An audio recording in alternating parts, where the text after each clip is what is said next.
This one I wrote especially for UpRise. Forgive me if you already heard this on the roof. If you haven't, then I didn't do it on the roof. It's called Magma. It wasn't his business. That's what his mother had told him when she collected him from the headmaster's office, trousers torn at the knee and a cut on his left cheek. He had no business trying to break up a fight between the bully and his latest victim. He deserved to get his share. That's what happens when you get involved in other people's business. He should mind his own business. It wasn't his business. As a young man, when he offered to talk to his friend and show him the error of his ways, his friend's girlfriend asked him not to. She told him that whatever words he gave his friend that night would only be printed on her face, her ribs, and her thighs the following day. Besides, it wasn't really his business. As a husband, when his wife decided to put her father in a home that could only ever be one by name, a place where people who had lived their youth in a time of war were afforded no grace and made to battle through the ends of their lives, he objected and said that he should be with family, he should be with them. His wife told him that it was her father, and ultimately, it really wasn't his business.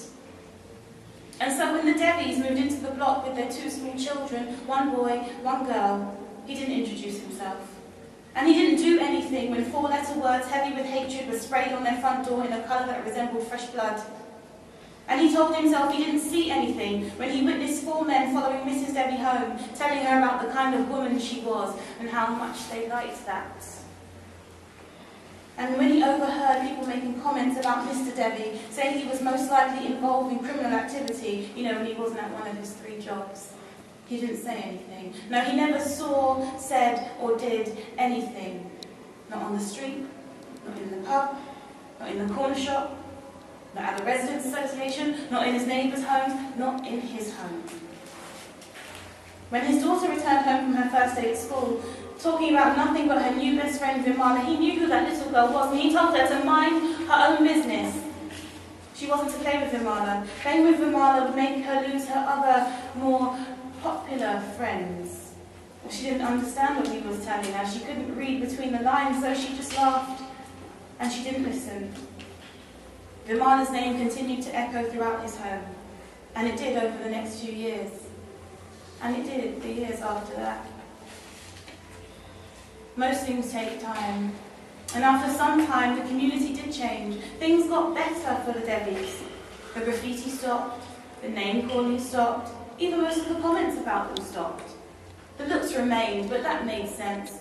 Babies are born with their eyes closed, and some people go through life without ever fully opening them. And Vimala was now more than an echo in his home. She was there most evenings, or his daughter was at the Debbie's home. Things have changed. And things changed even more when his daughter sat him and his wife down and told them that at just 17, she was going to be a mother. And when her belly began to swell with a baby given to her by a boy not brave enough to claim his gift, Vimala was the only friend that remained present. And he liked her for that. When they arrived at the hospital with their daughter in labour, Vimala was already there, in the waiting room, and she stayed there all night. At 8 a.m, when he walked into the waiting room, stumbling over his feet, Vimala knew she had become a godmother. And when she observed that he was as white as a sheet, she knew she'd also become an aunt. And that new brown skin on the block made the air red again.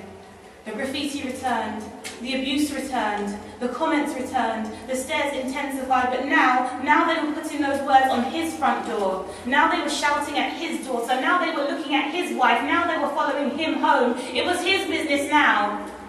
He had to mind his business now. It would always be his business now. It had always been his business.